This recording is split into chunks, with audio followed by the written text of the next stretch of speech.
Hey guys, welcome back to another Architecture Real Talk. And today I have an interesting topic for you. One of the things that I'm very fascinated by is architectural anthropology. And one of the examples that I gave in the past is how a car dealership can alter your decision based on how you perceive that space, if it's really nicely laid out, and how the space can actually have effect on human behavior. When it comes to how schools are laid out, when we're actually thinking about active shooters and at the same time students as safety factors, despite just only thinking about learning.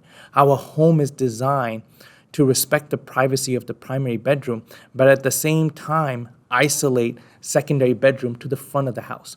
So all of these various things that I talked about affecting human behavior when it comes to architecture anthropology, but there's a step further, and this is what we're going to talk about today. Architecture has the way to embody human belief, human value in what that current time is. So one of the things that you will find is these trends, the recent architectural trends that I've been noticing, and this will spark an interesting dialogue, that are contributing to a secular view of the world or an atheistic perspective of the world.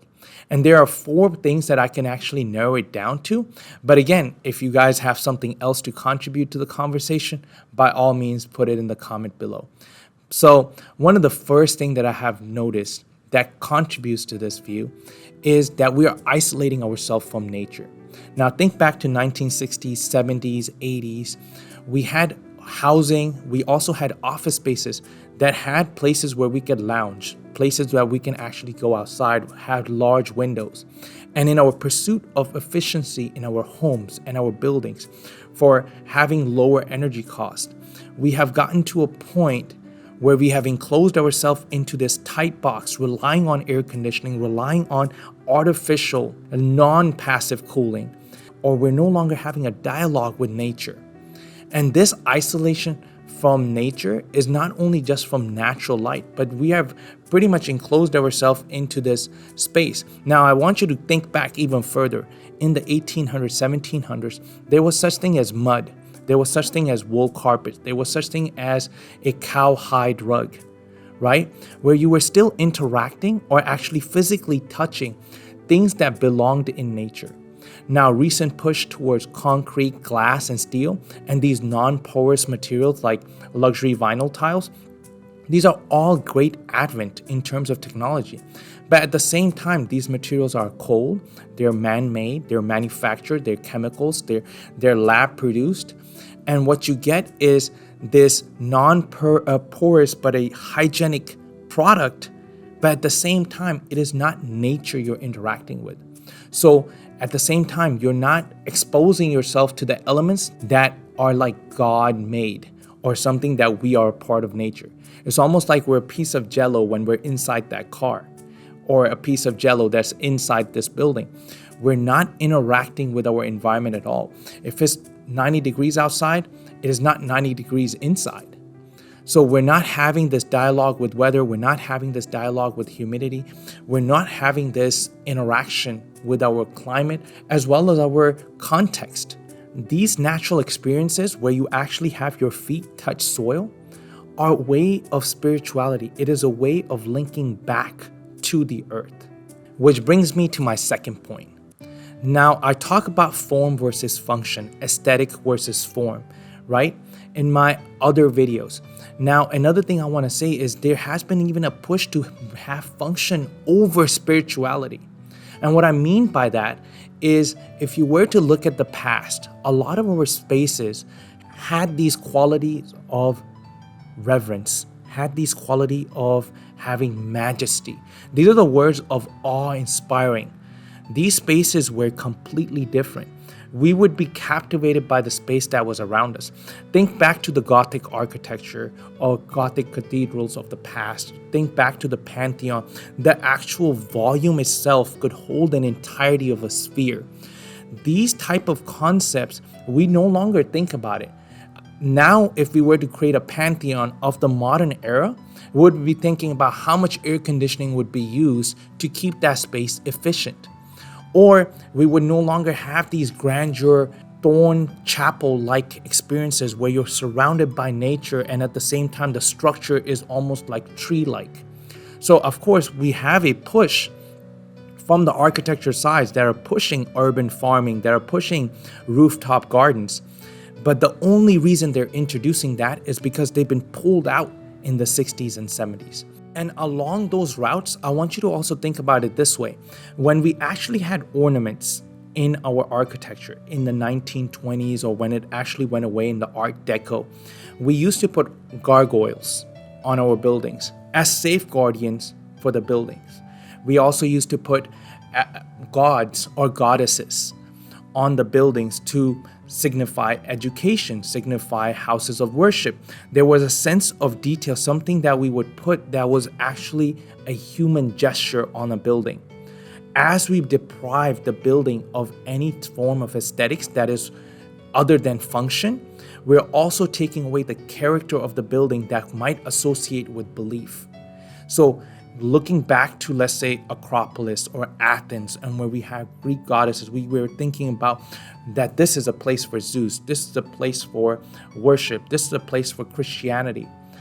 When we are designing buildings now, tell me what is the difference between a community center or a daycare, which is a giant empty building, and the church of today, which is just a giant empty building.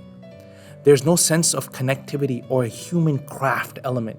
There's no sense of intention behind it. There's no sense of actually caring about the nave, the aisles, the way everyone would seat or the way they would perceive light. So those sensibility or those pertinence to the decision making, or actually having your head wrap around the idea that there's going to be someone who occupy that space for this specific purpose, has been lost. So as we get rid of these ornaments and we highlight these functions, we're also pulling away any spirituality that is left in this building, right? Any sense of reverence, any sense of awe. So my third point is about the urban context. A lot of the old towns that were founded in America were founded around pilgrims that actually wanted to create places of worship. They would center around a church. They would center around a town center. They would center around a specific place where they would gather. They would actually have dialogue of, hey, who's the neighbor? What's everyone bringing to the table? Where's farming being done? Who do we lost to wolves or coyotes? All of these conversations would happen at a town center or a place of worship.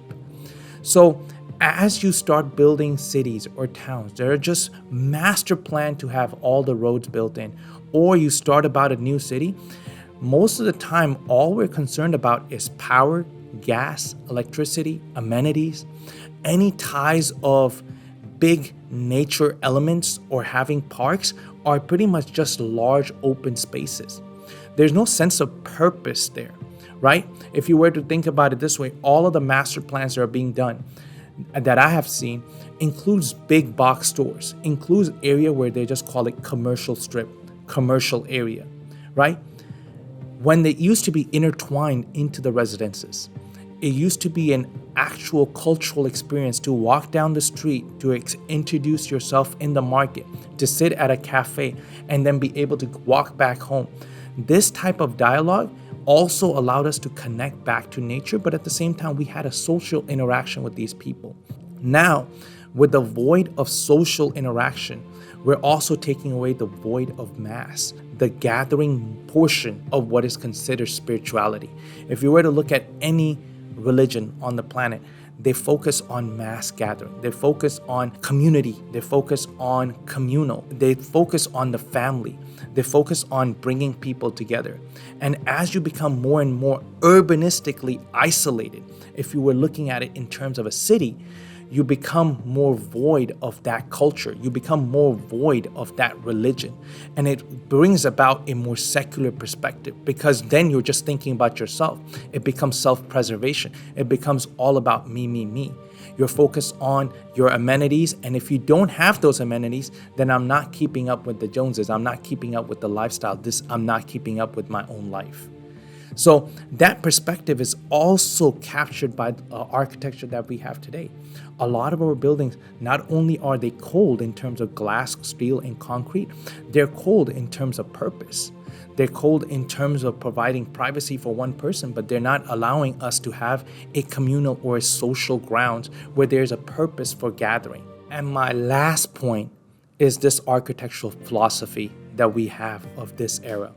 It is a combination of deconstructivism. It is a combination of moving away from what is considered traditional, right? This fight against that we're not going to be able to seek originality or seek inspiration from something that's in the 1800s or the 1900s, or I cannot be inspired by a Gothic architecture or anything that is past 1900s or 1950s. This void of actually having this philosophy where we push away those eras that are considered non-modern or did not exist with air conditioning are almost as if these places cannot be inspiring at all. This is another sign that we have a mentality that pushes us towards secularism. The idea is that I can only be inspired by anything that came past Le Corbusier or Frank Lloyd Wright.